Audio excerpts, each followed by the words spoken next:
All right, hello and welcome. It is Monday, January 18th, and we have worked our way to week three with a new round of assignments, new things to discuss. And you have submitted yesterday on Sunday the week two assignments and revisions for week one. Took me a little longer to get the revisions for week one completed. So I extended out the deadline for that until Sunday. So we have a couple of projects to listen to, a couple of submissions here. Three folks submitted for their Angry Bots composition, so we'll take a listen to those later on after we discuss the new assignments that are upcoming for week three. Let's see, what do we have? So let me figure out where we are overall in the month.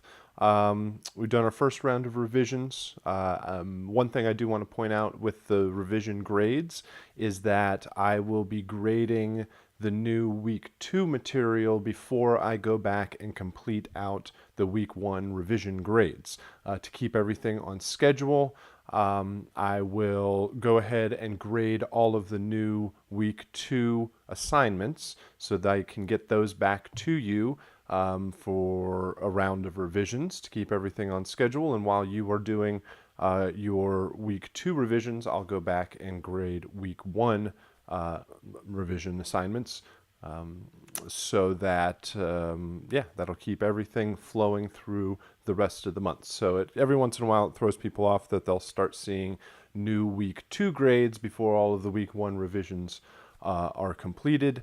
But that just keeps us on schedule through the rest of the month, and it'll kind of flow. Now that we've done a round of revisions, you understand generally how the assignments will flow for the month. So all of your assignments are due on Sunday. I have this is my first month running this game music composition class on campus.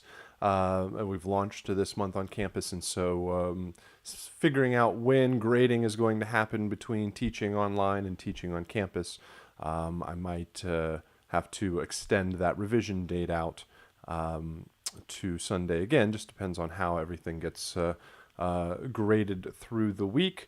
But I definitely want to give you the opportunity to have a revision submission on each one of the assignments. So week one revisions are in. Week two assignments, first round of assignments are in, and we've got a new week three composition. There is no new composition in week four because we don't have an opportunity for a revision on that. So week three's game composition is the last one, and then week four you will be working on revisions for this composition. And there is a new composition in week four, but it's not on the scale of a brand new game. So, oops, sorry about that. So that's generally how we'll flow. Week three is kind of the peak of work because you got week two revisions, week three assignments, and then week four kind of pulls back a little bit in the amount of overall work so that we can get everything finished out for the month and wrap it up nicely before we do it again. So that's generally where we're at. I haven't received too many emails or messages with technical issues or any issues with the assignments, so I assume that's going smoothly overall. Again, always reach out to me if you have any sort of issues overall. And I guess that's where we are at and where we need to be. So let's start talking about the new week three assignments, and then we'll go back and do a little bit of listening to some of the submissions for the peer review from week two. Hold on just a sec.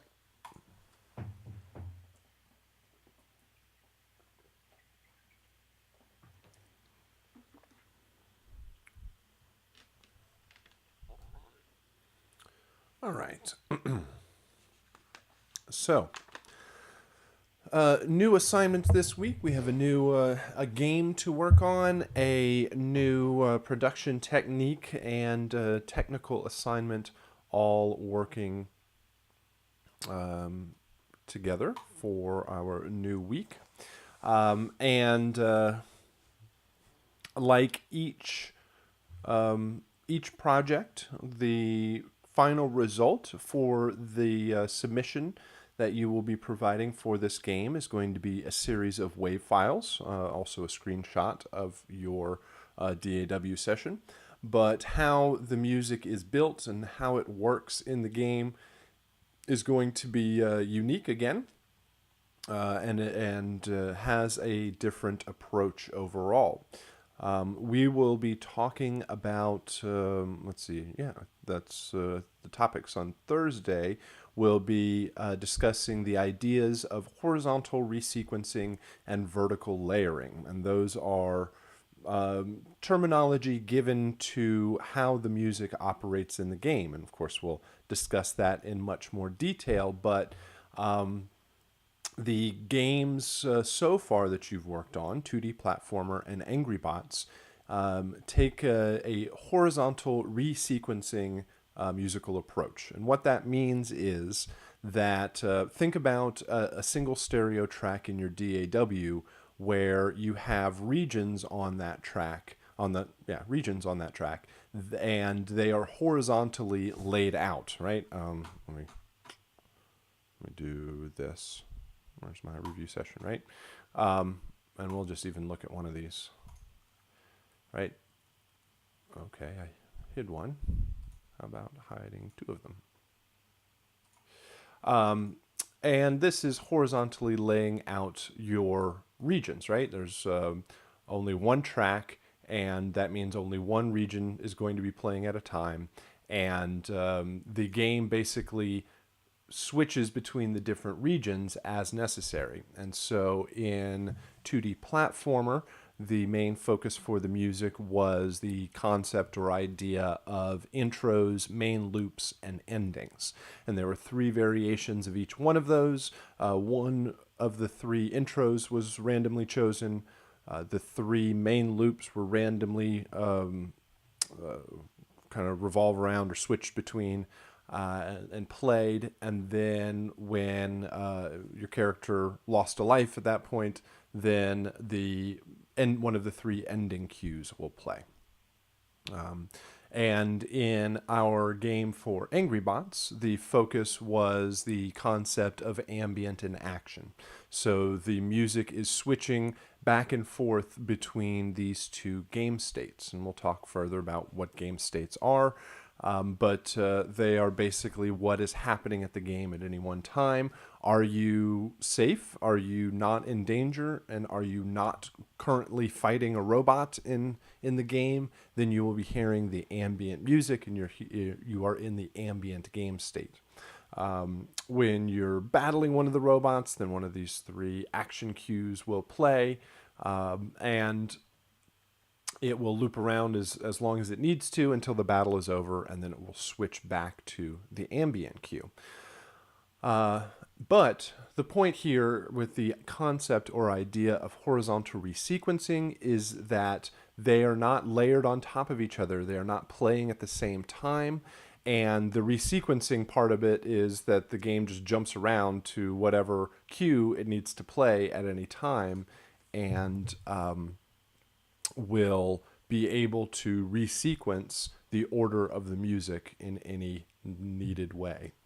So all of our games up to this point have been focused on this horizontal playback, where the main thing is only one piece of music is heard at a time. So for our new game this week, and our third and final game, our focus is on vertical layering. And what that means is that now think about a multi-track DAW session. Instead of just one track playing at a time, or one audio file playing at a time, you have the possibility for multiples to be heard at the same time. So let me just bring all these faders down. And of course, we'll listen to all this stuff here in a little bit, but just for visual recognition of what's going on.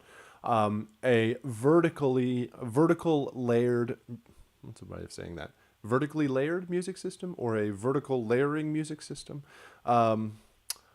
is multiple tracks playing at the same time, more than one, right? So it's going to be two, and probably no more than like 10 tracks at the same time. Typically 4 to 6 is a pretty good amount of tracks that are capable of playing at any one time. If you get too many, it's not like you're coming up with a 100-track multi-track session, but they are not individual instruments. They are stems or groups of instruments that are playing together.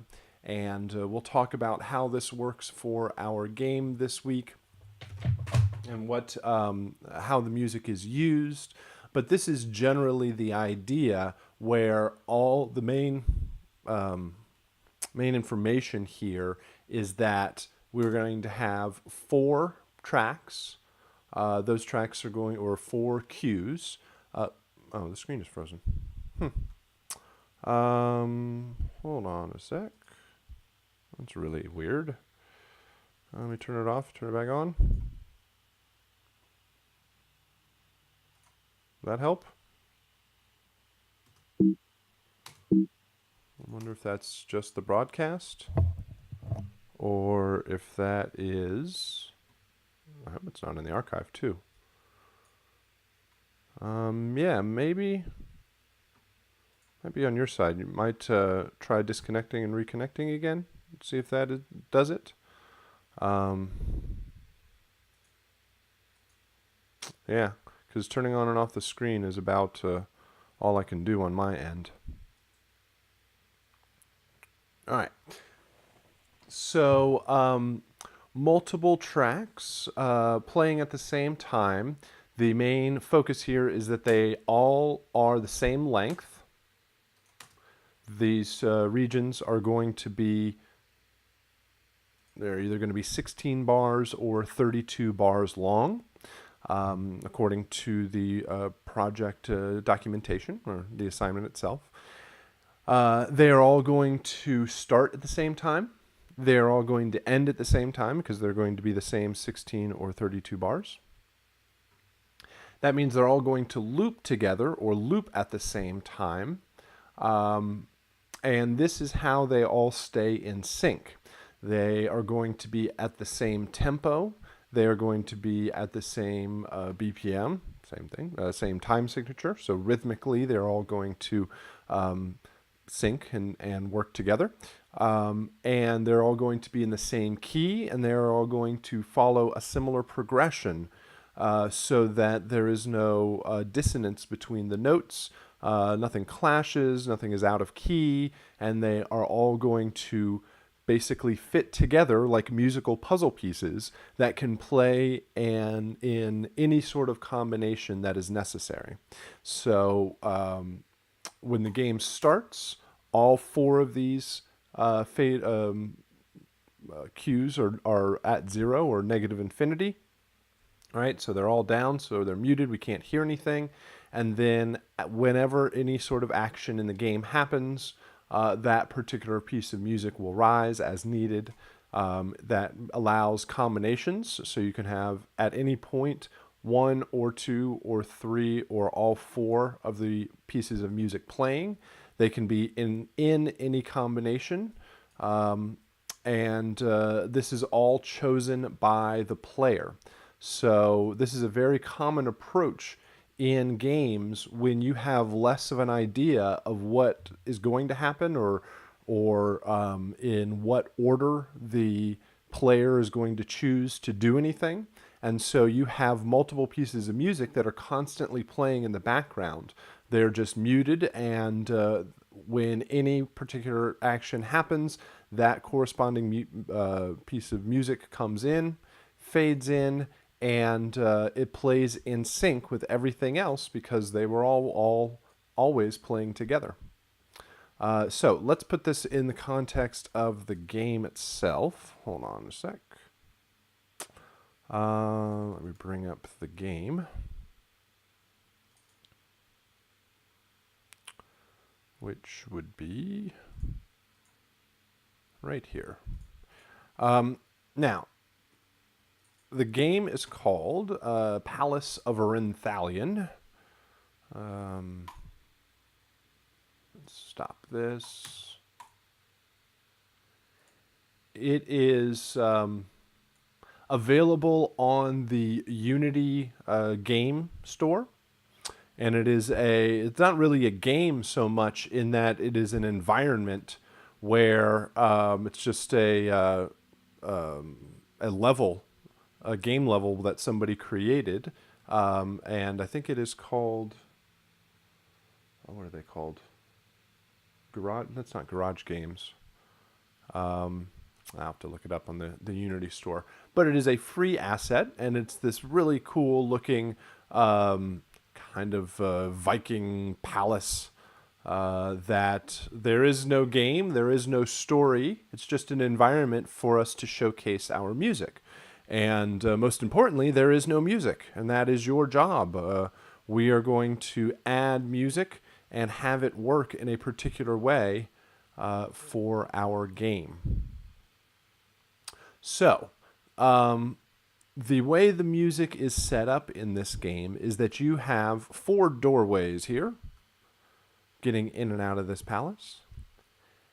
And these 4 big doors have 4 ancient elements, fire, water, earth, and wind. And these 4 doors represent 4 different parts of the story.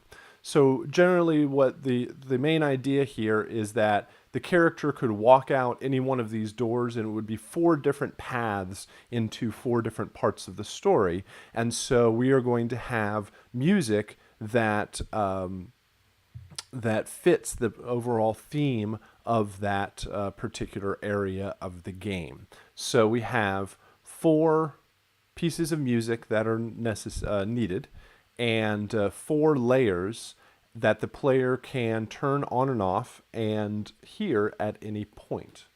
Now let's see here. I want to make sure that we can hear something and it's not crazy loud. Hold on. I think I need to do this. And I'm going to turn down the overall broadcast audio, and it probably is going to turn down my microphone a little bit, but I can make sure that I want to make sure that the music from the game isn't really blasting before we get started here. Hold on. All right, so the player can walk out any one of these doors. And when you walk out one of the doors, it says press E to engage, and that's going to turn on that particular piece of music. And you can do this visually, or you see it visually, because these are torches over here, and they will light up as the music fades in. Now, the music, when the game starts, all 4 layers are playing, and they're playing constantly, but they are all levels down to negative infinity, or they're effectively muted. You can't hear anything. So when you hit E, the music will fade. We'll do like a crossfade to fade up to Unity at over 3 seconds. So it takes 3 seconds for that piece of music to come in. So let's see what happens here. Oops.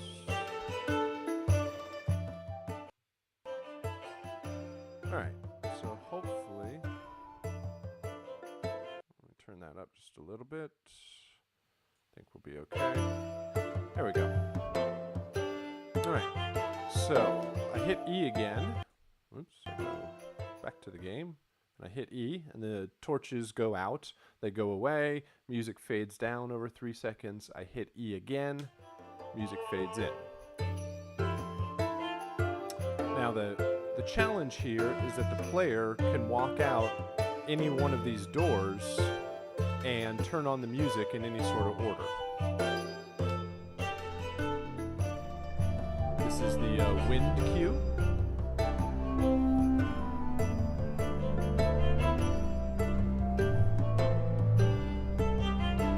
about what all these mean here in just a sec. This is the fire cue.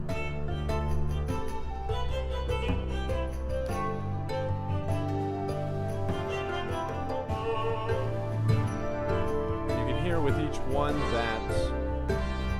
that always stays in sync when playing together.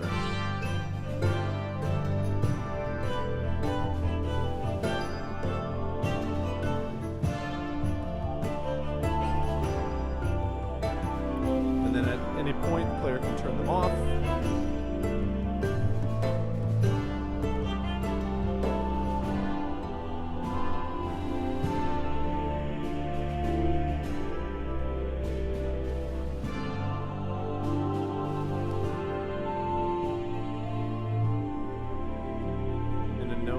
No matter what order the player turns them on and off,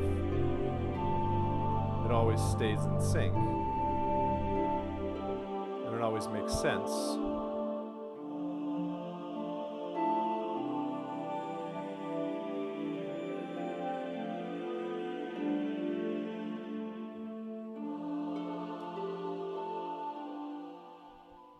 And it always makes sense because they were always playing together at the same time. Go back there. So, 4 different pieces of music. They need to feel like they all layer together and form one whole song. They are 4 individual layers, but they combine together to make one composition. And each of the layers needs to have its own unique instrumentation and theme, melody attached with it that makes it identifiable and relatable to that particular environment or part of the story or whatever it is. So, earth, wind, fire, and water, they represent 4 big parts of the story. So the earth cue, this represents the hero and the hero's journey. So it is going to be very positive and adventurous and heroic, and it's the players just starting out. They've got their quest, and they are heading off to have their adventure. So it's very positive. Very, what's the word I'm looking for? Where you are very courageous, very sure of yourself. Nothing bad has happened yet, so it's all in a positive direction. Now, I guess I should take one step back and say that the instrumentation for this game is going to be strictly acoustic and orchestral instrumentation. No more synths, no more drum machines. I mean, granted, yes, everything is coming from Contact and it's all sample libraries, but it is sample libraries of acoustic instruments. So strings, brass, woodwinds, lutes and guitars and harps and some smaller percussion. And we'll talk about the instrumentation and how it's unique to each. So the earth cue, I always picture the earth cue as the maybe the town bard or the local musician or entertainer is singing the great story and adventure of the local town hero. So I typically think it's going to be a smaller handheld instrumentation, very melodic. So flutes and winds work well. Not whole ensembles. So here you probably want to use more solo instrumentation, a fiddle or some string, maybe a lute or a guitar or a harp. Percussion-wise, it should be a hand percussion. So each cue needs to have 4 or 5 instrument layers on its own to support it when just heard by itself. So it shouldn't be just be one instrument or really 1 or 2 or 3 instruments. There should be instrumentation in the low register, the mid register, and the high register. There should also be percussion. So 4 or 5 layers, even more than that, will give a more full and dense sounding mix. Because if you have 5 layers and you have 4 different cues, when they all play together, you're going to have 20 instruments, and it's going to sound nice and full and lush. So you would probably have something in the higher registers representing the melody. You'll have instruments, so that could be like a flute, maybe a guitar, or some plucked string instrument representing the harmonies. Some lower instrument, maybe from a bassoon, or what else could you use? Maybe a you probably don't even need to go all that low. Just some other like a string, a viola or a fiddle or something like that to add in and support the melody, and then just some light hand percussion for the for the percussion, for the rhythm of the cue. So the earth represents everything that is heroic and adventurous and positive as you set out on your journey. The wind cue. The wind cue represents the danger that is coming up in the game. So often in the game, at some point in the game, you are going to see an enemy, or the enemy's out there, and maybe there's a stealth element where you have to creep around the danger. You're not engaging the enemy directly yet, but the sense of foreboding, a sense of danger is right on the horizon, and you might try to avoid it and creep around it. So the wind cue represents the danger that's upcoming. Maybe some lower end instruments work really well here. Some cellos and maybe some low brass to give a sense of something bad is about to happen.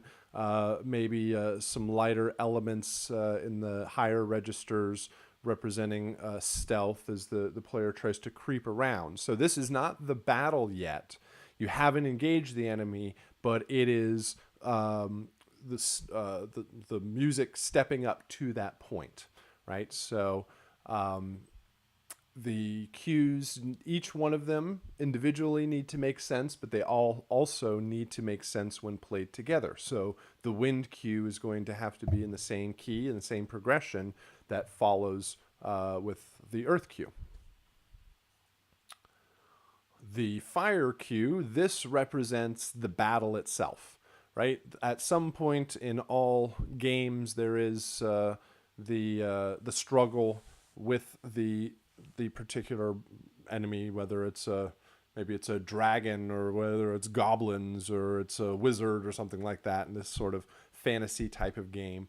But at some point, there is the evil, there is the danger, and you need to go into battle. And so fire represents, it's going to be your biggest and loudest and strongest cue. It represents the action in the game. It represents the fight and the struggle with the enemy. So very percussive, very strong, and let's see. So big timpanis and bass drums and marching snares and crash cymbals work really well here. Big low brass, strong string parts. This is probably where you want to break out the ensembles and go with the full orchestra and hit it as hard as possible. Well, not hard as possible, but this one we're really looking for the strength of the cue. It's going to provide most of the percussion and the power and the driving pace of the piece of music. But again, that fire cue needs to work with the wind cue and the earth cue and all of the layers together. The last one here, over the water cue, this represents all of the emotional ups and downs in the game. And so there's always twists and turns in a good story, and you can choose one of two directions. It can either be everything that is positive in the story, or everything that is negative in the story. So this could represent everything that is good. It could represent loving or love or family, or you save the town, or you found the treasure, or it can represent what other positive good things.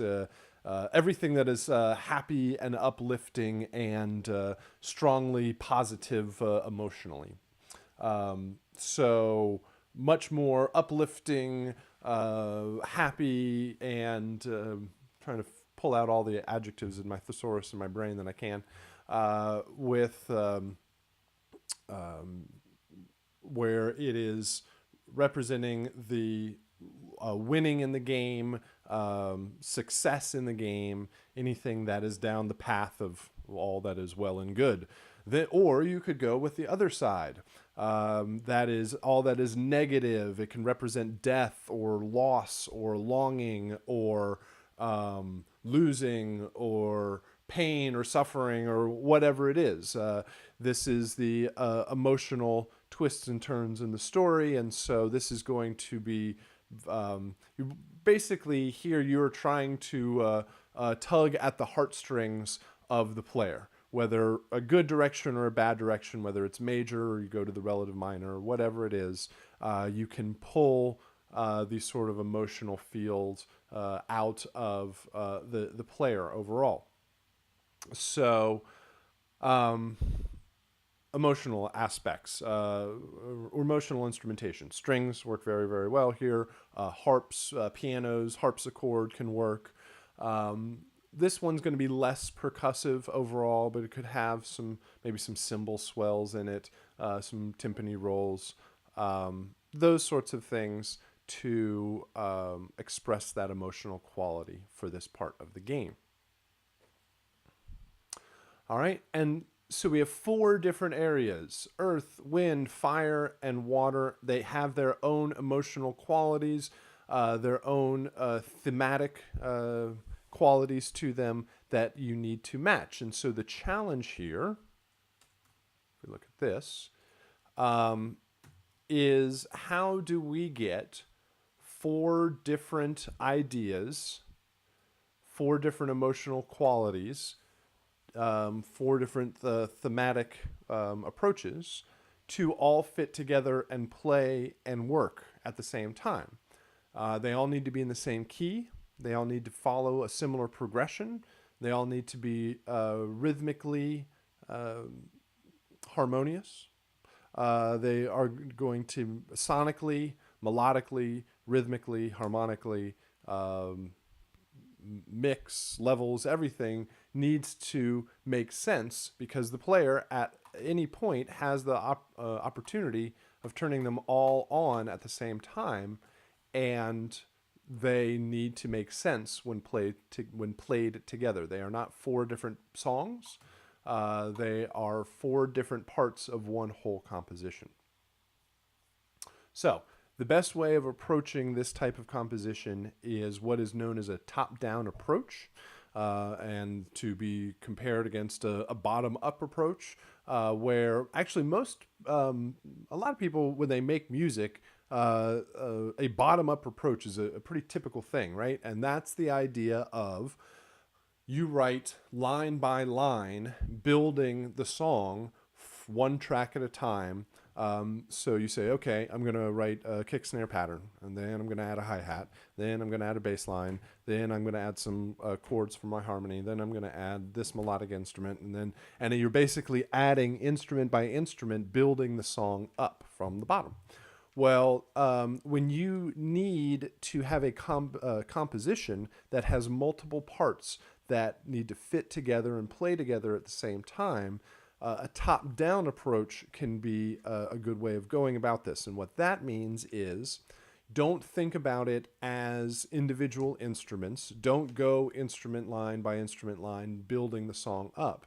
Think about the full composition first, and then go about orchestrating it and figuring out which instruments are going to be playing which lines. That means probably the best way to start is with a piano patch and writing out the chord progression and a series of melodies that will work when determining and building the composition. So start out with your piano sound. Piano works well because you have all sorts of octaves and all sorts of ranges to work with. And with that piano patch, you know you're going to do a 16 bar loop or a 32 bar loop, and you choose what key you're in, and you choose what tempo you want to be at, and you are defining the overall specifications for your composition that everything is going to follow.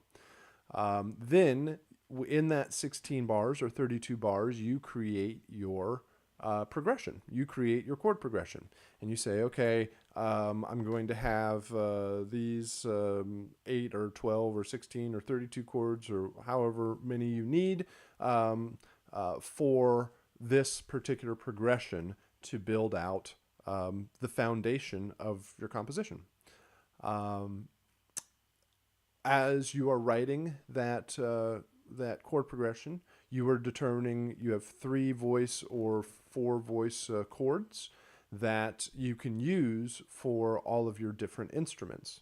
Once you have your bass chord progression down, then you should build your melodies, or you should create your melodies, write your melodies. Listening to that chord progression, you know that you are going to have 4 musical layers. These musical layers are all going to be following that main chord progression. And each one of these layers is going to need a melody. Here's one of the challenges in this composition. We have 4 layers. They are the same length. They're the same tempo, the same time signature, the same key. They're following the same chord progression.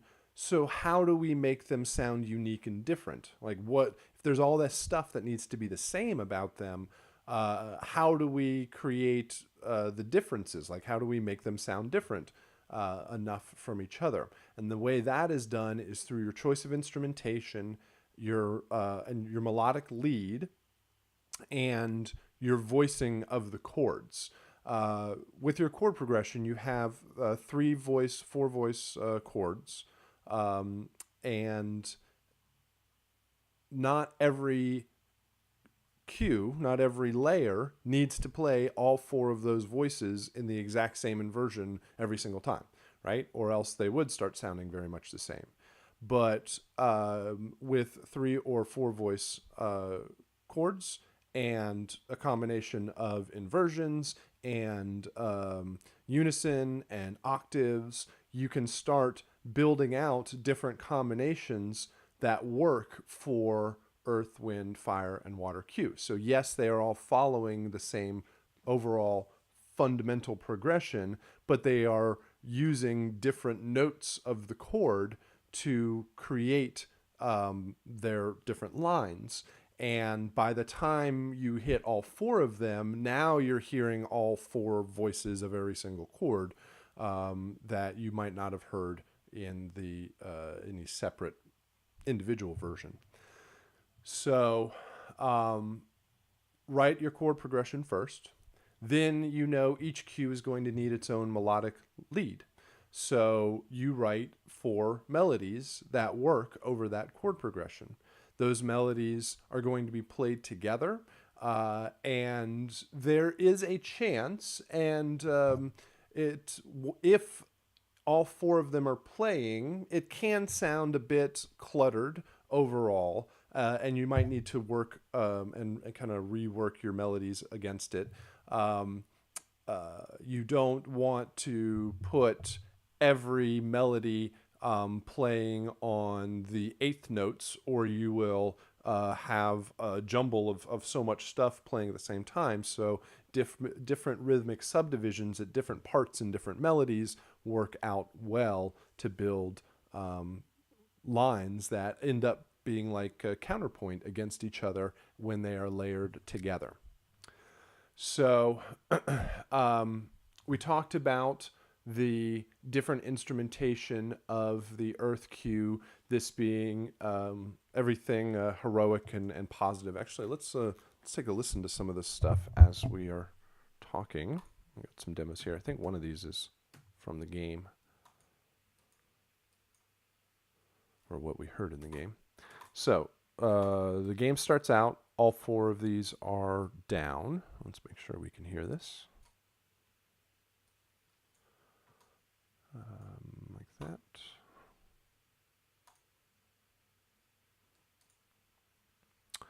The game starts. They all start playing, but you only hear, or you don't hear any of them at any time. Then the player walks out the earth door, hits the E key on their keyboard, and it fades in. They walk out to another door, they turn on the wind cue. That fades in, right? So we said the earth represents maybe a group of musicians singing the wonderful tale of your heroic adventurer. The wind cue represents the danger element. So lower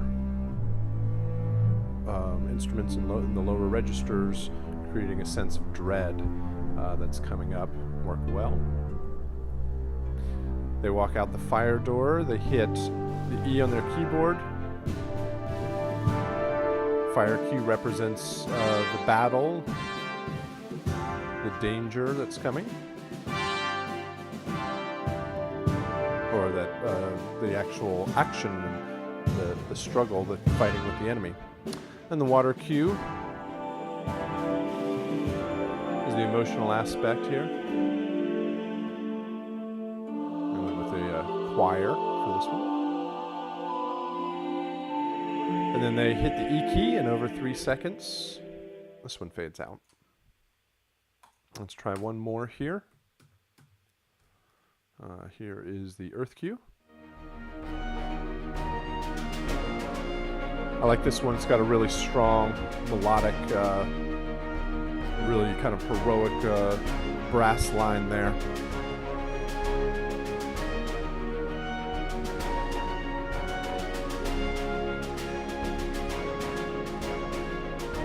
Let's bring the wind cue.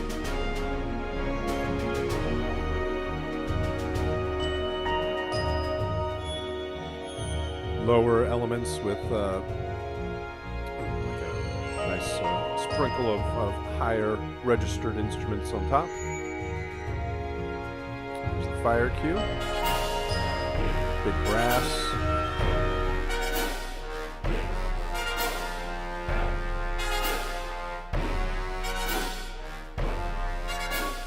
And the water cue.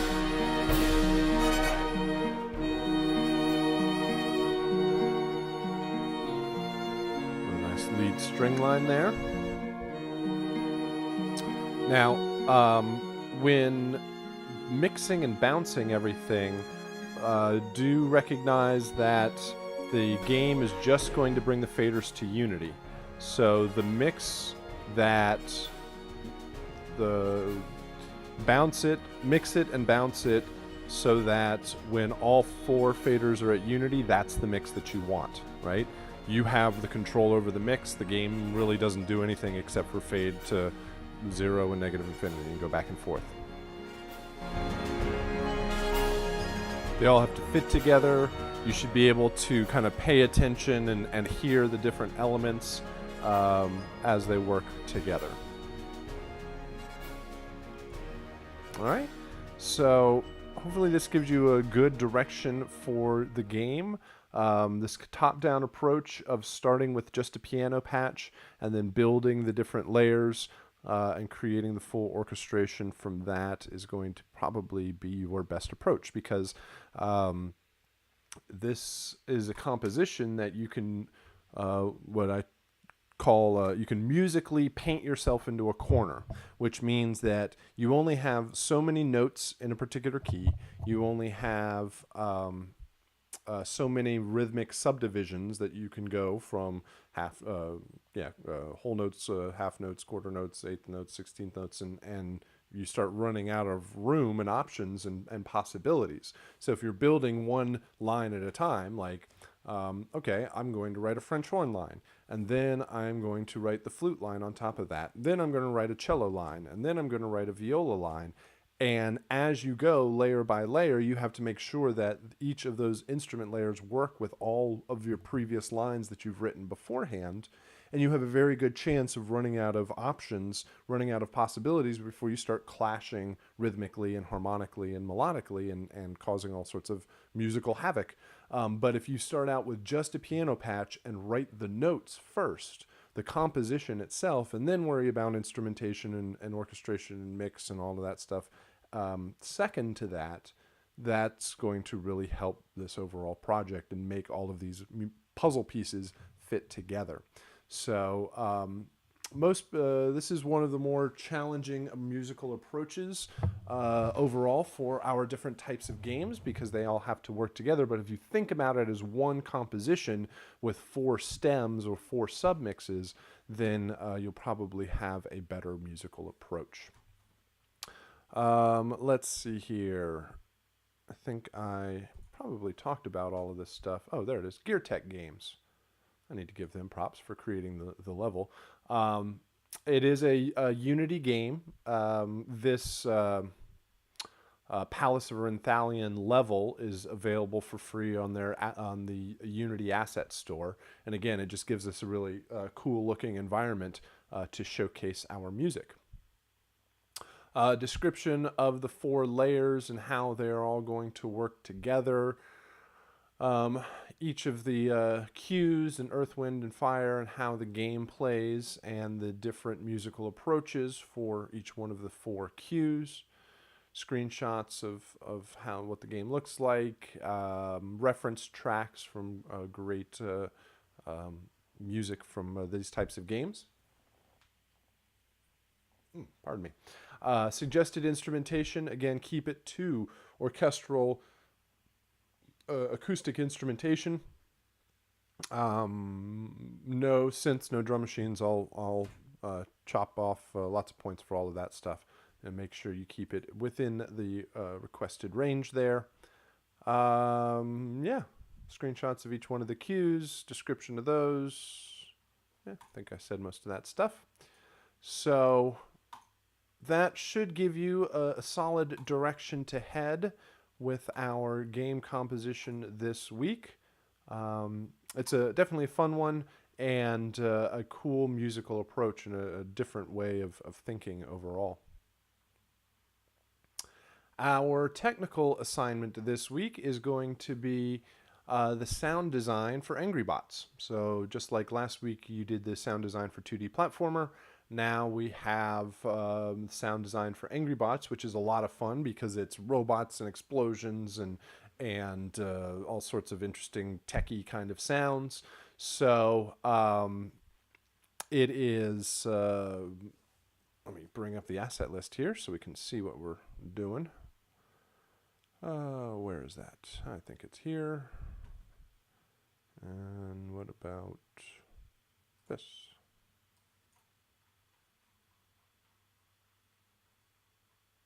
All right.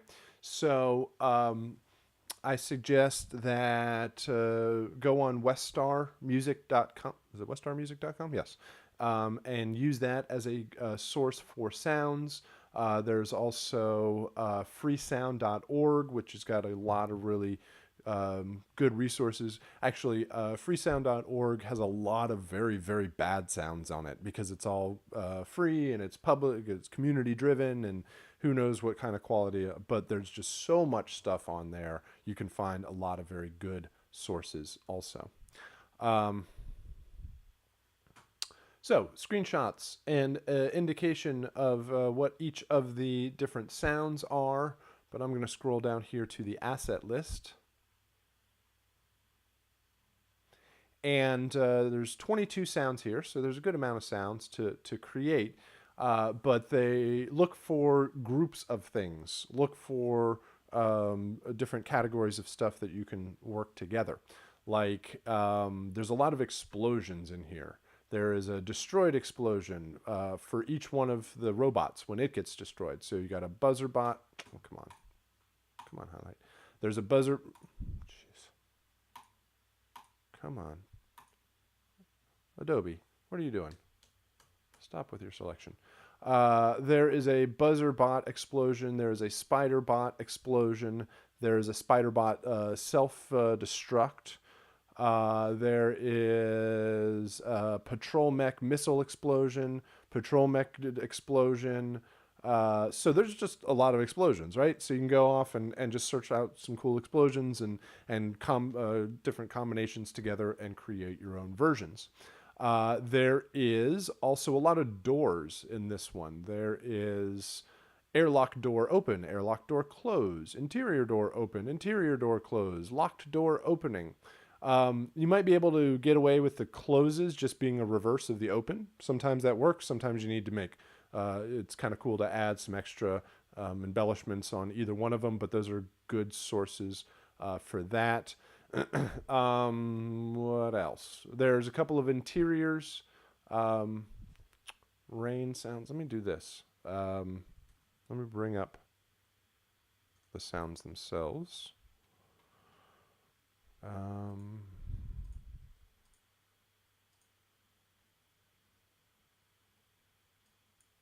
Hold on just a sec.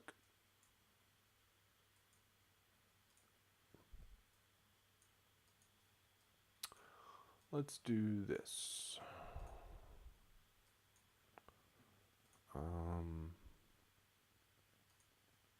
This. There we go. There's Angry Bots. Okay.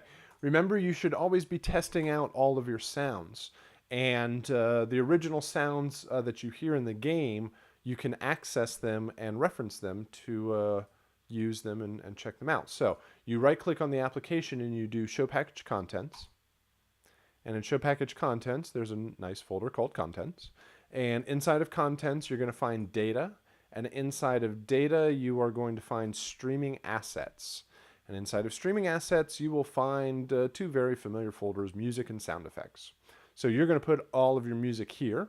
Actually, you should already have tested out and try your music in the game. But here are all the sound effects. And let's just listen to them. So let me make sure we don't blast ourselves again.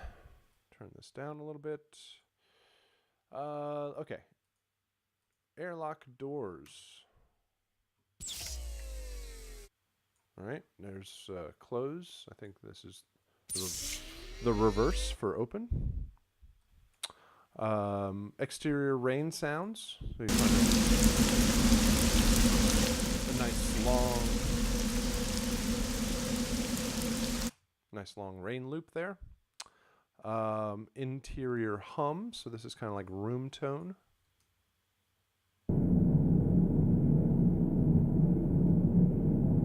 Make sure these loop. These are the only two looping sounds, so you're going to have to make sure that those loop properly.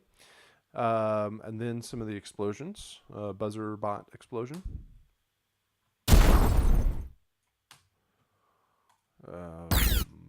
Zap, right? This is when the buzzer bot shoots out its lightning bolt and attacks you. Each one of the bots has an alert sound when it first recognizes you. That's for the patrol mech. Actually, no, not each one of them. Buzzer bot doesn't, but the mech and the spider does. Destroyed is a big one.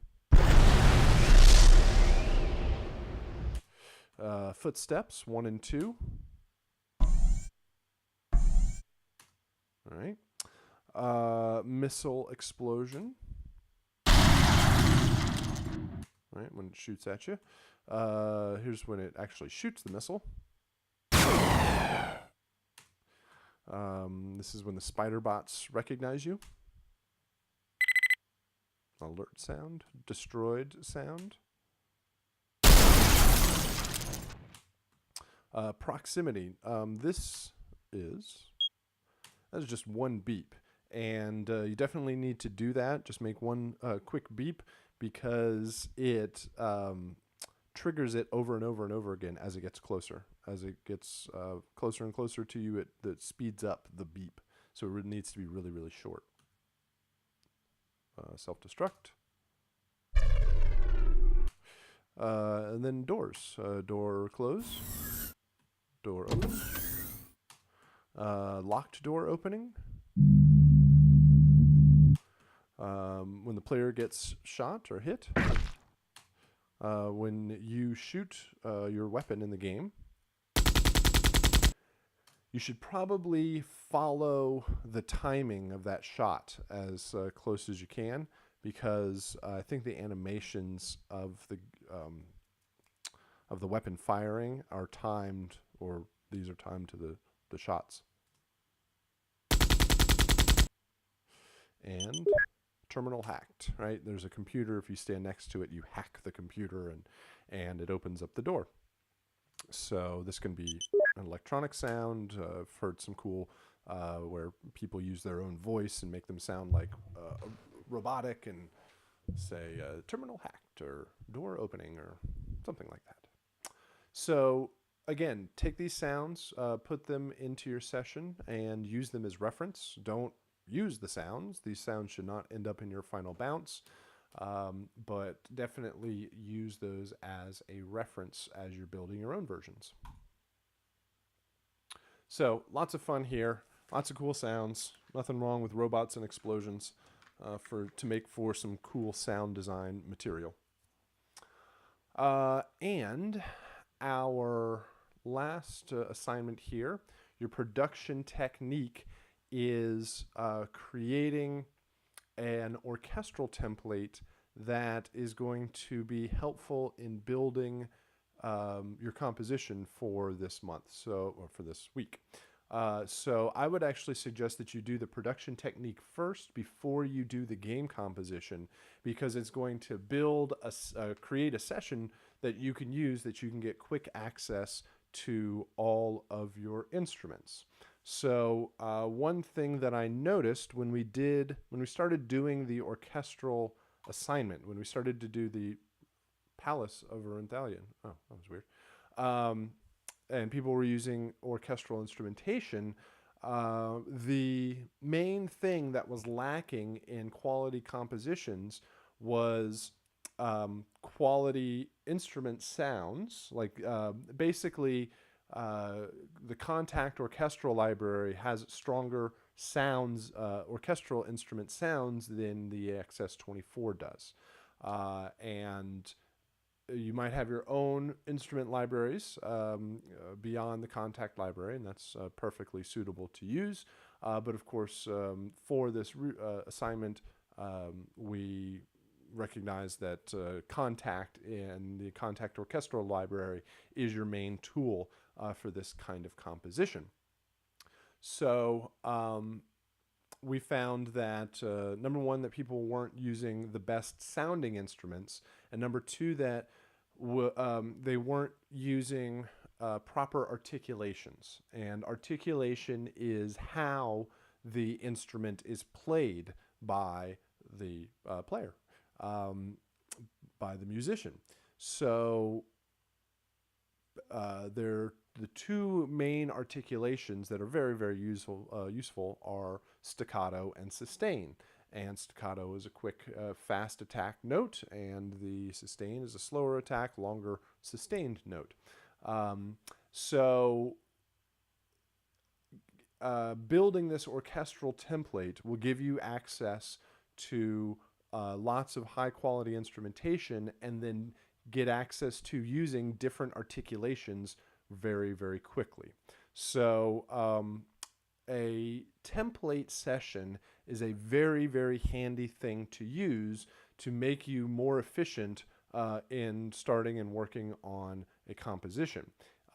If you're like me, then you've got an awesome idea for a composition. So you load up your DAW and you start a new session and you create some tracks, and then you want to set up all your instruments. So you start going through different synths and you load those up, or different sample libraries and you load those up.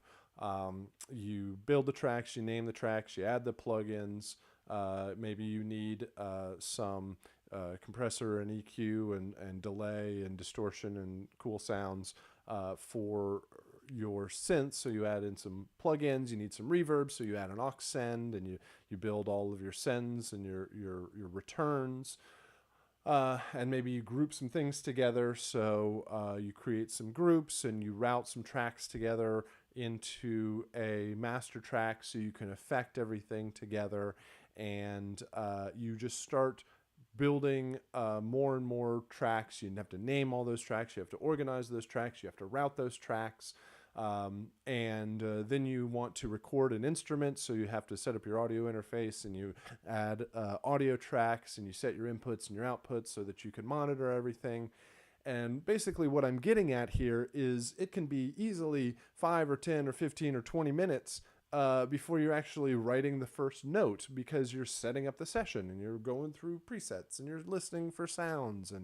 And if you can have a template to create that particular style of music, then it's going to get you up and working much, much faster, and you can just start writing music as opposed to doing all the tech stuff of loading the session and building the session and naming the session and organizing it and routing it and doing all of that stuff. So an orchestral template works very, very well in this scenario because there are particular rules and structure of an orchestra that we can follow and use, and we know we can use these elements over and over again. But if you are working on similar styles of music or similar production sessions, then having a template for that works out a bit better. So eventually you would have an orchestral template and a rock template and a hip hop template and an electronic template and a audio recording template and a vocal session and a mixing template, and all of these different styles and different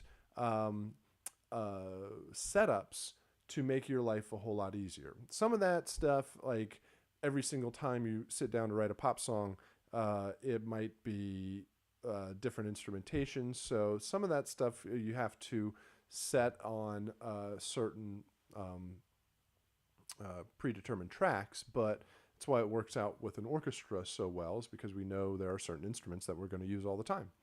So this session can be, there's 56 tracks, 14 different instruments. There is routing and naming of all of your different tracks. So admittedly, this session can be a bit tedious to set up overall, but that's kind of the point with a template, is you do it once and then you don't have to do it ever again. You just use that particular setup to write new music. So having a template works to your advantage. So let me just go through and set up one of these instruments just to give you an idea of the overall process. You're going to start by creating all of your instruments, and so we're going to recreate this piccolo up here. The other thing to point out, and do this, hold on, is that there is a PDF called the Week 3 Production Technique Workflow that goes through creating an orchestral template using Contact and Logic. And it goes through step by step of creating all of the tracks and the routing and how to set it up and how to name everything, and to go through instrument by instrument by instrument to get it all set up. So, and then how to route everything and how to build everything in the mixer. So definitely follow along with the workflow. Will make your life a whole lot easier as you're building the session. So we're going to create some piccolo tracks here. I'm going to create a new track, a couple of new tracks. I'm actually going to use multi-timbral parts. You want to use multi-timbral software instrument tracks so that you can route multiple MIDI tracks to the same instance of Contact. So we have software instruments. We have one track with 4 multi-timbral parts. I'm going to show you what this means here. So I create these, and notice that they all go to instrument 1. They are 4 different MIDI channels all routed to the same instrument. All on that instrument will eventually be Contact. This is MIDI channel 1, this is MIDI channel 2, this is MIDI channel 3, and this is MIDI channel 4, but they are all routed to the same instrument. So we can use one instance of Contact for multiple versions of that piccolo. Now compare that against just 4 regular tracks. If I did this, then I get 4 different instruments. I would have 4 separate instances of contact, which would take up a bit more processing power overall. So that's the reason we use multi-timbral tracks, is I can use 4 MIDI channels going to one contact instrument. One track, 4 multi-timbral parts. And this is going to be called piccolo. I think we start out with staccato. Oh, it's right below me. Piccolo sustain, piccolo, and I'll just copy piccolo here. Piccolo, piccolo forte piano, piccolo sforzando, piccolo, staccato. So more than likely, sustain and staccato are going to be the main ones that you are going to be using. Forte piano starts out with a stronger attack and then goes more and more quiet, while sforzando starts out quieter and goes to a louder volume. So we have 4 instrument tracks here, 4 MIDI channels going to one contact instrument. So if I do this now, I go to instrument, I go to contact, and notice that it is instrument 1 here, and I have all 4 of my MIDI channels going to that one instrument. So 4 MIDI channels going to what I'm going to create here is 4 instances of that piccolo. So I go into my contact factory library, and I go to orchestral, and I go to winds, and I go to piccolo, and I'm just going to drag that piccolo in. I can just double click it, and I'm going to do that 4 times. So I have 4 piccolos. And this will be piccolo sustain. And this will be piccolo forte piano. And piccolo sforzando. And piccolo staccato. So now all I need to do is I go to the piccolo sustain and I choose the piccolo sustain, and it's on MIDI channel 1. Right? Because my piccolo sustain here, it's on MIDI channel 1. MIDI channel 1. Cool. Then I go to piccolo forte piano. It's already set to MIDI channel 2, and I switch it to forte piano. And I go to MIDI channel 3, and I switch this to sforzando. And I go to piccolo staccato MIDI channel 4, and I switch it to staccato. So now any one of these that I arm, I'm going to bring up my MIDI keyboard here.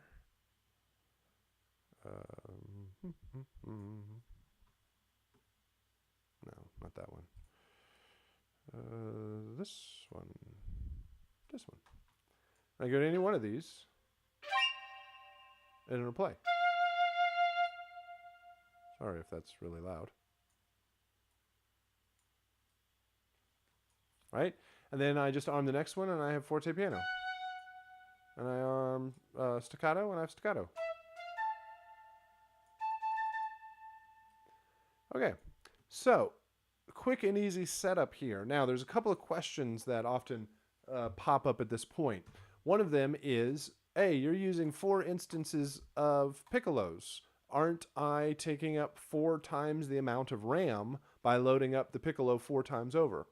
And the answer is no. And this is one really cool and smart thing with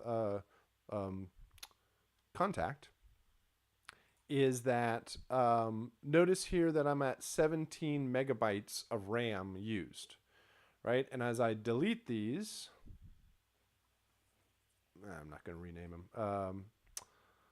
Let's do this. No. As I delete these, Notice that the RAM amount isn't going down until I get rid of the last one. So this Piccolo weighs 17 megabytes in RAM, right? I load up one instance of Piccolo, and there's my 17 megabytes, okay? But if I add in multiple instances of this Piccolo, notice that it's not changing the amount of RAM. And the smart thing that Contact does is it says, okay, you loaded up the Piccolo one time. With each extra instance of it, I'm not going to reload up the samples. I'm just going to reference the same samples, and then you can just tweak those samples out in whatever ways that you want. So no, you are not doubling up or quadrupling the amount of RAM that is used by using multiple instances of the same instrument, which is very, very cool. The other question that I will often get here is key switching. Why don't you just use key switching? Key switching is very common and a very good approach to switching different articulations. And key switching is, there's often some octave way down here that as you, let's do this, right? What does it say? C0. So if I go down to C0, I can switch between my different articulations just by hitting those notes, which is cool. And that can be useful. The couple of things that both of these approaches are equally as valid and have their own benefits. Key switching, with the advantage with key switching is you can do it all on one track. I'm not very good at key switching live, so I typically have to go back and rewrite key switches anyway. Also, with key switches, you have to chase key switches, meaning that if I want to listen to something in bar 5, but I did my key switch in bar 3, well, then I have to jump back to bar 3 to catch that key switch so that I make sure that it switches to the right thing so that by bar 5 I'm hearing the right sound. With different tracks, it's always going to just play that articulation and it's never going to switch, so you don't need to chase any of those changes. You are writing on separate tracks, so sometimes switching between articulations means you have to switch off to another track. So sometimes that can get frustrating. But one of the advantages of just having multiple tracks is that you can layer key switches together. Having things like a staccato along with a sustain gives you a sharper attack and then has that sustained length to it. So just a couple of things overall to pay attention to and just different thoughts and approaches. The other thing here in the PDF, not that one. This, no, not that one either. This one. Right here in the very beginning, it says, warning, you will run out of memory at some point on this project. Depending on how much RAM you have in your computer, will dictate how many instruments you can have loaded up simultaneously. So if you just kept all of these loaded up, and it would just stack more and more RAM. I think this whole project, if they're all loaded up, it takes about a half a gigabyte of RAM, which depending on how many gigs you have, if you have 4, then it might challenge it a little bit more. If you have 8 or 16, then you'd probably be better off. But we want to reset each one of these instances of contact to make it as light as possible. So once you have everything set up, and I haven't gone back and named everything, but once you have it set up, you're going to go to and save a preset. So you go to File, and you do Save Multi-As. A little bit of terminology here. Each one of these, 4 of these are instruments, 4 contact instruments. Those 4 contact instruments are in a multi-rack. So the combination of these instruments together is a multi. So I'm going to go to File and do Save Multi-As, which will save the setup of these 4. And I save it, and I go back to my session folder which I'm not going to do right now, but you name it Orchestral Piccolo, and you save it. You only need to save the patch. Don't save all the samples. We all have the same samples, so no need to do that. And you'd go to your folder and you'd hit save. That will save the setup of these piccolos, and then to eliminate the weight on RAM, you just come back here and you do reset multi. And this is going to clear everything out. It's also going to clear it out of for your RAM. You're going to get your 17 megabytes back here. And it's fine because you can always go back and do load recent and go find that particular, whatever it is, that preset and load it back up. So when you deliver this session, not only are you going to deliver the template session, but you are going to deliver the 14 contact instruments that are created.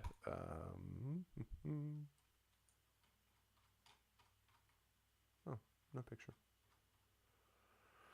Right, so 14 contact instrument presets files that you have saved and created. So definitely follow the workflow on setting up everything. Towards the end, there's routing of your tracks. Actually, I can just do it in here. Right, so eventually this would be piccolo. Piccolo, flute, bassoon, contrabassoon, those are all of your wins. And notice all of your wins go out of bus 1. This is on the outputs. This is not the sends. The sends are going to get your reverb, which is bus 4. So all of the brass goes out of bus 1. All of the wins go out of bus 1. All of the brass, which is your French horn, your trumpet, your trombone, and your tuba, those go out of bus 2. All of your strings goes out of bus 3. And then you've got masters. You've got a wind master, you've got a brass master, and a string master, and they accept bus 1, bus 2, and bus 3 so that you can EQ and compress them as individuals or as a group. Everything gets bus 4. Everything gets a channel EQ and a compressor. Bus 4 has a space designer on it as your reverb. So some routing of the tracks also will make this. Once you have all of this stuff set up, then you are well on your way to have a session ready to go for your game composition this week. So definitely follow the workflow, build the session, do the session before you do the game composition, and you will be set to go. All right, so those are all of the assignments for this week. Please let me know if you have any sort of technical issues. So some people run into technical issues when building the session, when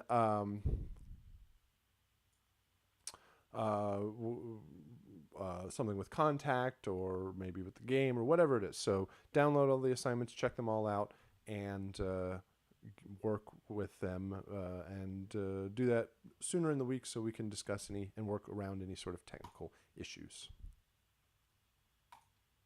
All right.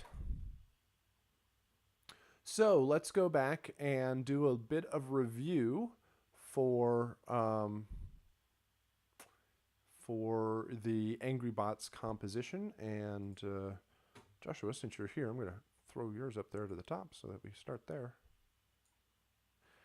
And we hide those and unhide this and unmute that. And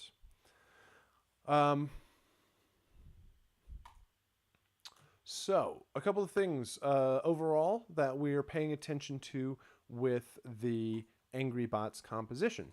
Let me just organize this a little bit. We got all of our ambient loops. We've got the stingers, which are over here. Move all those over. All these over. All these over. Right, so we've got some action cues. We've got some stingers over here. And we've got the ambient loop. Okay, so the main thing that we are listening for is the difference between ambient and action. We are listening for an intensity difference in volume, in pacing, in overall action that is happening in that piece of music. So ambient can still have drums and bass and rhythm and melody and pacing and driving bass line or percussion or something like that. So the ambient can have all of that as long as action is just bigger and louder than all of that, right? So however big and loud your ambient is, your action just needs to be bigger and louder and stronger and a faster pace overall. Minute long, they need to loop. So looks like we're pretty good here. Looks like all three of these loop quite well. Well, this one over here kind of the level at the end is stronger than the beginning, so this one's probably not going to loop as smoothly.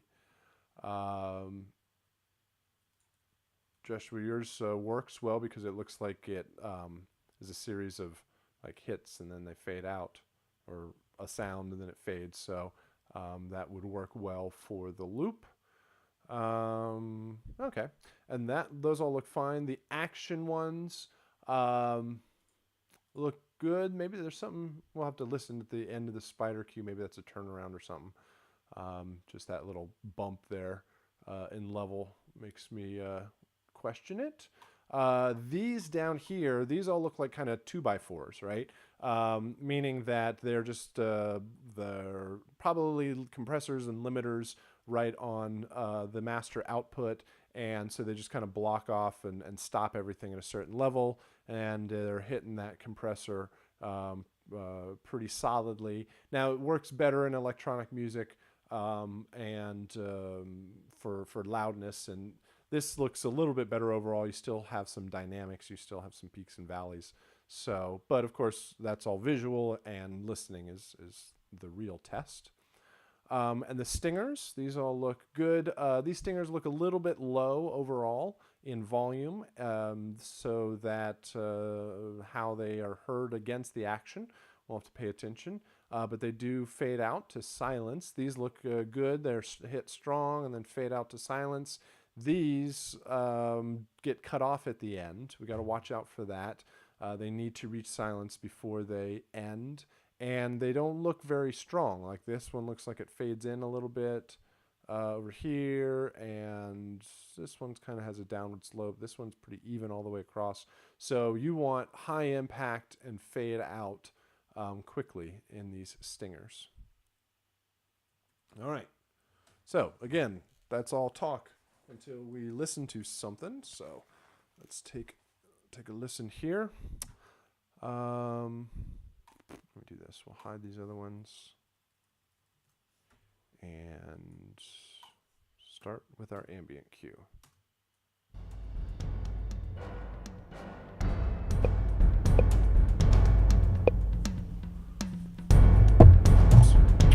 All right.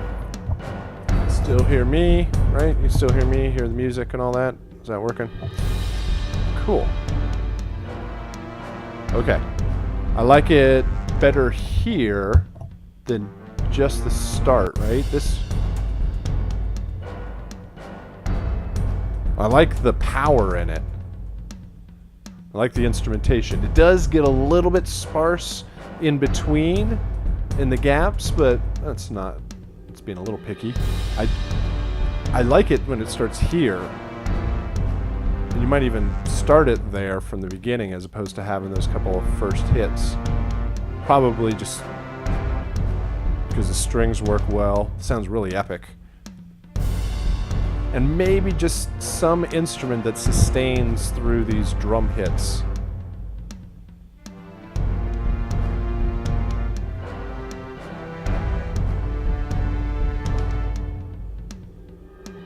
Cool.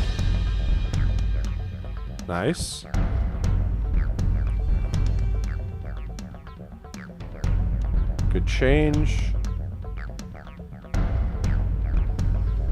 Need some more instruments back in now. Cool.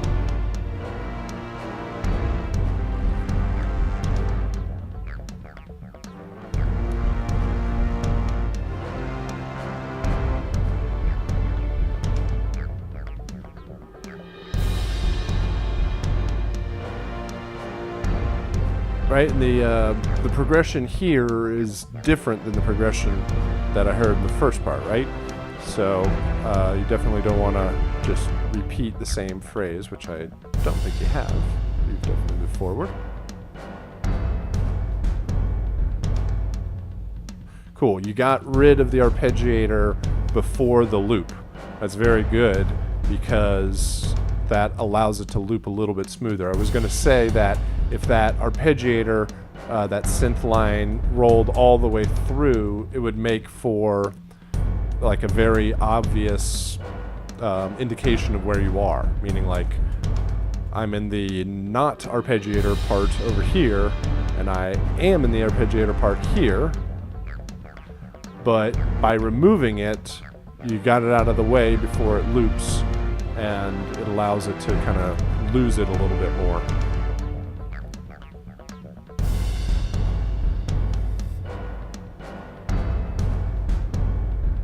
Cool. So really, I think my only critique is the gaps. Would be cool for, and the arpeggiator fills it when it comes in, but like right here, it just gets so sparse. But I mean, it's really only a couple of seconds, or not even, it's a second in those gaps. So just maybe some string or some synth line that just extends through those gaps. But otherwise, good stuff, good instrumentation. I like the changes through those. So let's jump over here and drop in the buzzer action.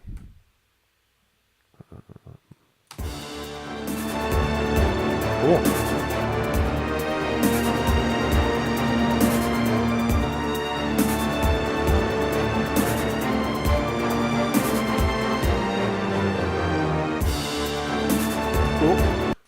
Watch that loop just a little bit. I heard a little something in there. Maybe just faded or something? Oh, no, it's probably this in the beginning. There's a little tiny gap. Just had a little kind of hiccup as it loops. The snare seems more present than the lead string. Like the snare needs to come back and the lead line needs to come forward. That might just be my headphones, but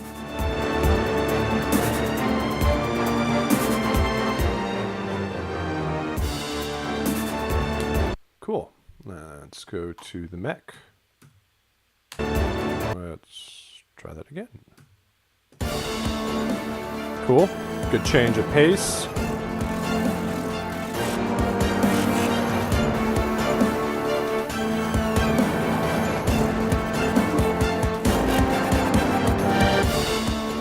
Cool. That cool sounding synth should be more forward in the mix, because I would say that's kind of the melody element. I mean, yeah, the strings, they feel more like they're the progression that's pushing it forward. I like the pace of it overall. This feels like something swells in real quick and then gets cut off. So you're gonna watch whatever, it's almost like the compressor let off.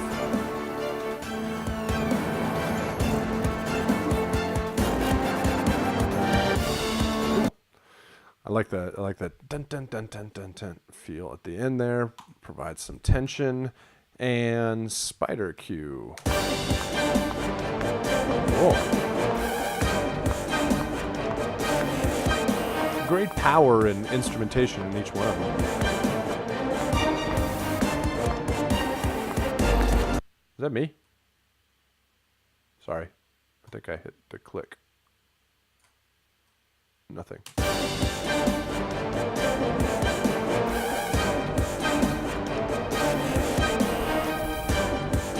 Yeah, and bring that those cool synths forward. All those nice sounds work well.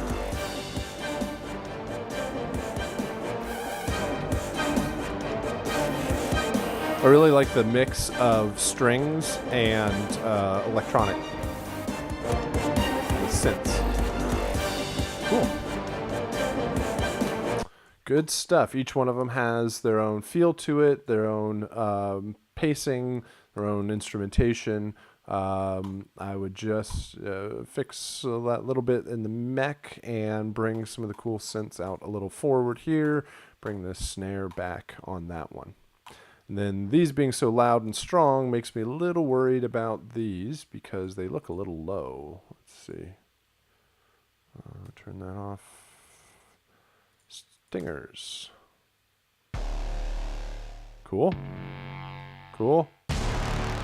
Cool. Yes. Maybe something more high-endy. Maybe a crash. Maybe some other synth. They're very low in pitch. So we'll see. Let's do this. Let's actually test them. But they're definitely the right idea for what's going to work here. Yeah, they get kind of lost. So let's do this. Yeah. And I think it's just kind of lower. It's the lower in frequency kind of thing gets masked by some of the more powerful instruments. So, whoops, more level off those. Maybe something else in the high end to really give it, to say, hey, over here. And then it gets out of the way. Cool. Good sounds, good instruments. Good stuff. Where did you get the strings? And where did you get the synths? Like, what are your best sources for those? All right, we don't need this anymore. And mute that, hide that, mute that, hide that. Albion 1 and 8DO dubstep. Excellent. Yes, 8DO does some really cool stuff. Albion is awesome. That's why can't I think of that? Who's the library for Albion? It's not 8DO, is it? Is that them? Oh, cool. Yes, you could tell that the sounds of your strings were not the orchestral library and not EXS24 or anything like that. A good sound to them. You've got some good libraries going there. All right, excellent. Good stuff. All right, let's try another ambient loop right here. Cool. Lots of low end.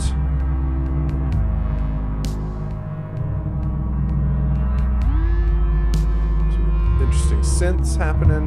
Lots of pitch bends. All right. Somewhere by like here should have some more change.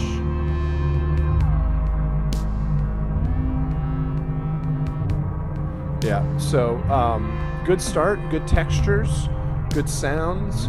I just need some more stuff, either more percussion or added instruments that come in and then leave. There's something.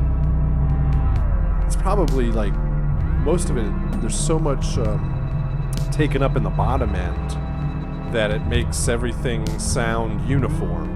Even though you add cool sounds on the top, there's so much power in that bottom end that just that holds the attention. Okay, looped well. Low end bassy stuff is kind of hard to loop sometimes, so that worked. So yeah, just a little, I don't know, just more changes, development, maybe changes in the rhythm in the background, maybe I wouldn't say remove the bass, but have it change somehow. I don't know. But more evolution through that cue will work. And let's try an action cue. I'm going to turn these down.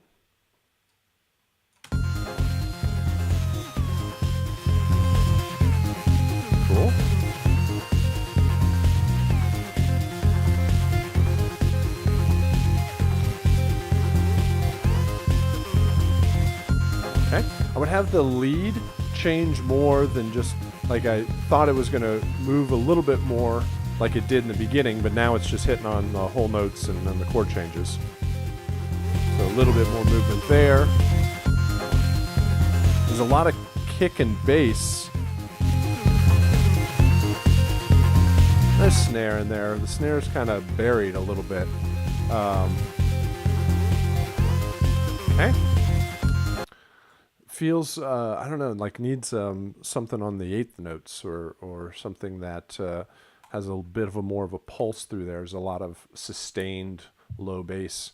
Let's check the mech. Like that. Cool. That's what I mean with a little bit more groove and pace to it. Could really use a lead. Yeah, there's some cool synths in there that are in the higher registers, but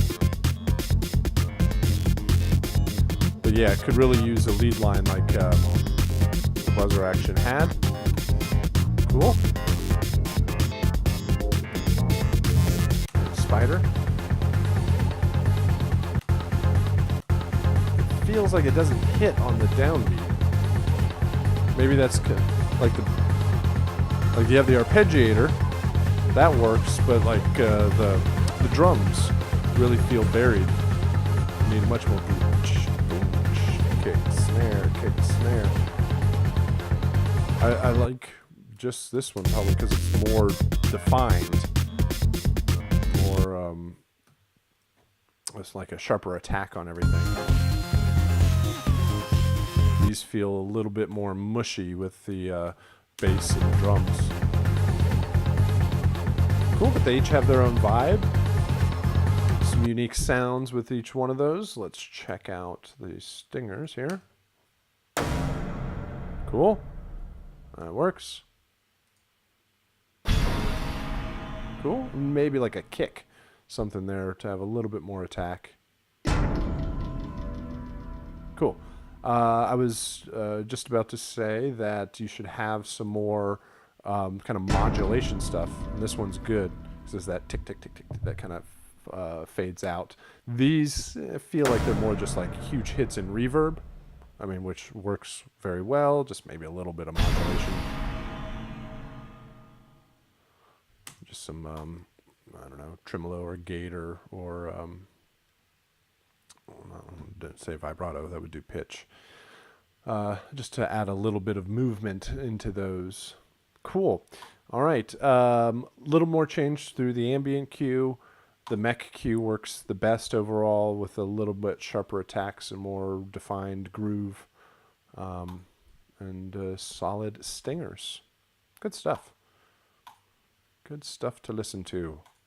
This is always a fun one because there's so much room for interesting musical, sound designy, cool textures, cool synths, and all that fun stuff. All right, and let's try one more ambient loop. Now, this one's the one that fades in and then kind of cuts down here and loops. Probably going to have to watch our loop here, which probably means you really want to start it like here, maybe here. Like the pulse. Like the direction here. Arpeggiators work. Lead works.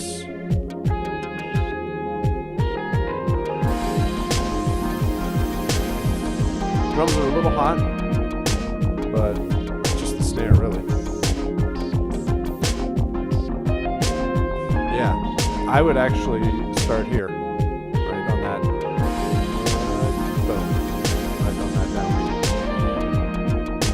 Because you're going to want to make it somewhat consistent through the cue, or else it almost sounds like a song, where you have an intro and a build and a verse chorus kind of structure. Cool. I like all the tones. I like how the layers are working together.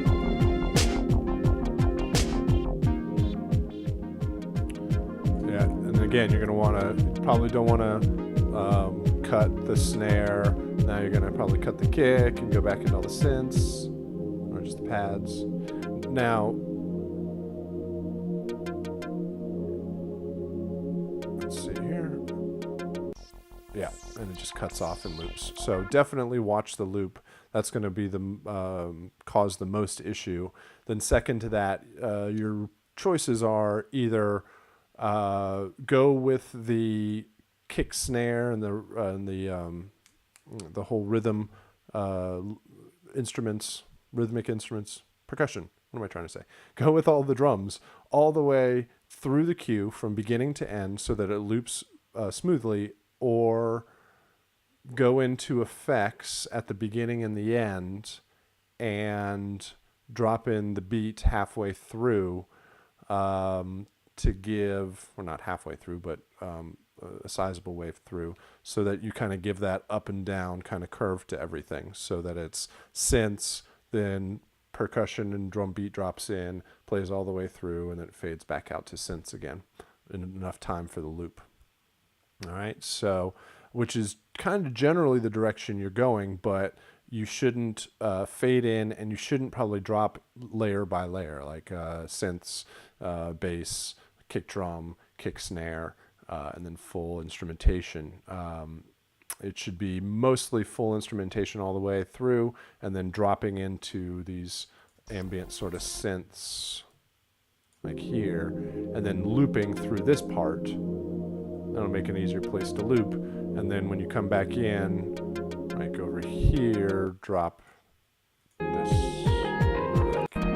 kick snare. If that description made any sense, hopefully that gives you a more solid wave going. But in this sort of setup, it feels more like a song. All right, buzzer action.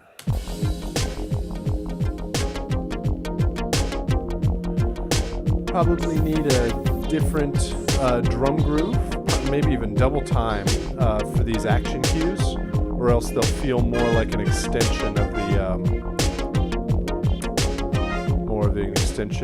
the ambient cue. Also, let's check this one.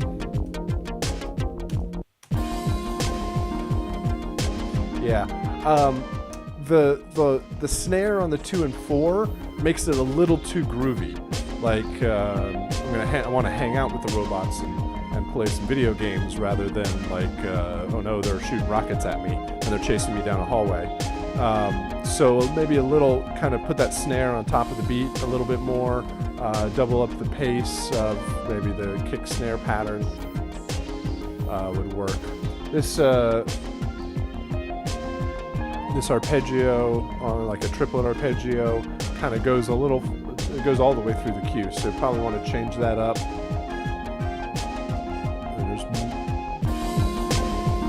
There's more of a lead in the second half. Oh no, there it is. All right, and then the third one here. Yeah, then this one now sounds too much like the mech because it's got the same sort of arpeggio on top. In fact, they sound very similar to each other. This one's got the lead.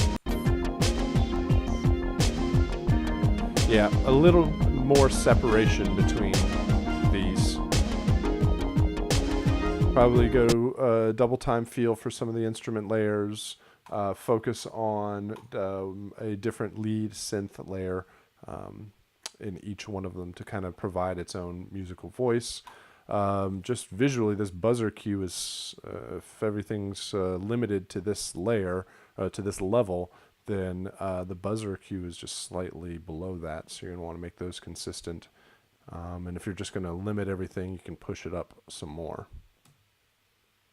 And 3 stingers.